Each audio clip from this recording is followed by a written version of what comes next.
Every now and then, the Power Rangers celebrate their anniversary. Whenever they celebrate such big anniversaries, they make a special episode, and there is one such episode that stayed in the memory of all fans. The Forever Red episode, an episode where 10 Red Rangers from different seasons get together to stop a villain trying to destroy the Earth. It's always awesome to see Rangers from other eras, as it brings together all the fans who like different seasons of Power Rangers. Despite being a special episode celebrating the 10th anniversary of the franchise, it is part of the Wild Force season, and that's why you can see Cole Evans participating a lot in the episode. Several years ago, the death of Zordon occurred, and with his energy, many villains were left in shambles. One of those villains was King Mondo, the leader of the Machine Empire and the main villain of the Power Rangers season Zeo. Although Zordon's energy had reached many parts of the universe, several members of the Machine Empire still survived. These members of the Machine Empire are now led by General Venjix, who is on the moon with his entire team digging up Serpentera, a giant dragon-like monster that was the Zord of Lord Zed. This Zord is much bigger than all the Zords that have appeared in the history of the franchise. Unfortunately, in this episode we are shown a very small Serpentera with a different design since it was made in CGI. Andrus, the Red Ranger from in space, is the first Ranger to appear and is on the moon watching everything the Machine Empire does. After escaping from the moon, he calls Tommy Oliver, who was the Red Ranger in Zeo and Turbo. Tommy calls all the Red Rangers and gathers them in Na Zeta to talk to them about what the Empire of Machines is doing. At that time, there was Tommy Oliver from Zeo, Cole from Wild Force, TJ from Turbo, Andrus from In Space, Eric the Quantum Ranger from Time Force, Carter from Lightspeed Rescue and Wes from Time Force. At that point, all the Rangers that Tommy had called had not yet arrived. Just as they were about to board the ship to leave, they hear a motorcycle and Jason, the original Red Ranger from Mighty Morphin, appeared. When Cole meets Jason, he wipes his hand to greet him as he was very nervous because for them Jason is a legend. You can't see it well, but apparently Jason never shook Cole's hand and just touched his arm and smiled at him.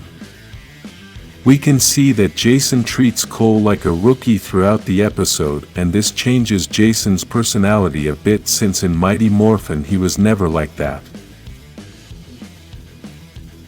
When they are all on their way to the ship, we can see the first epic scene with 8 Red Rangers walking all together.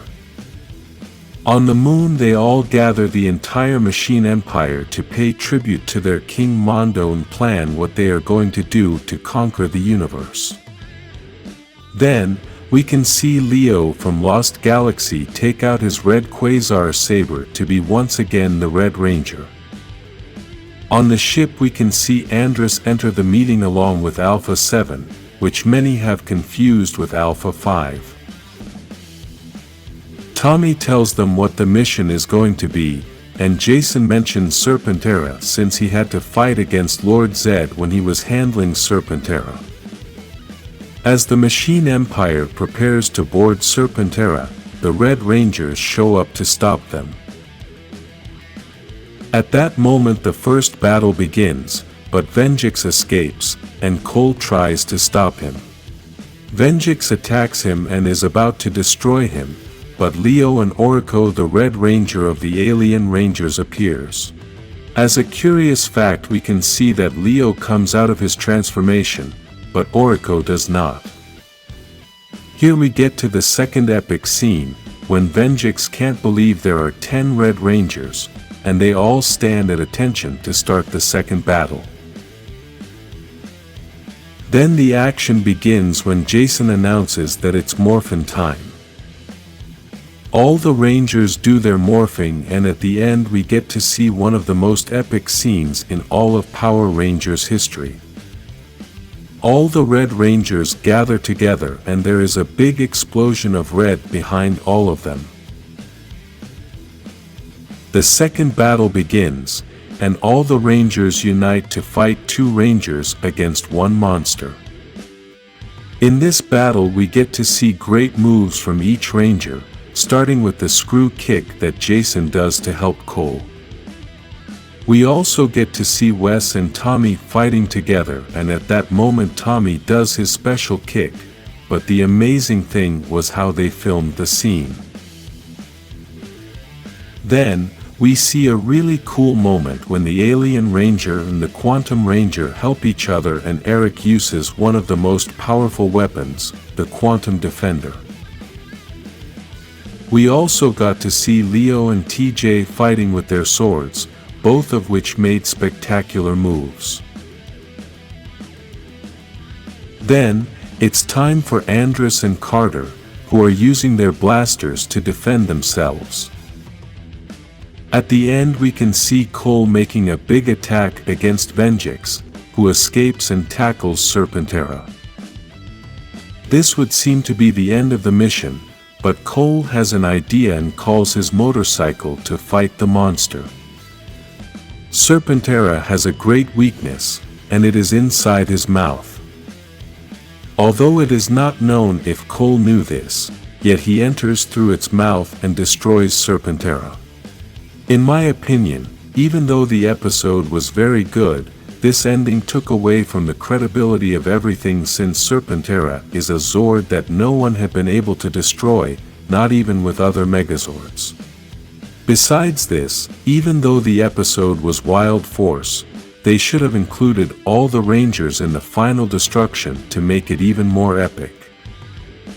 Even so, it was a very memorable episode, and after 20 years of its premiere, we are still talking about it. At the end, something happens that perhaps at the time was not so significant, but now after the loss of Jason David Frank, it becomes an impressive and even a little painful moment. All the Rangers say goodbye to Tommy Oliver as he walks away from everyone. This for us means a goodbye forever to Jason David Frank and Tommy Oliver.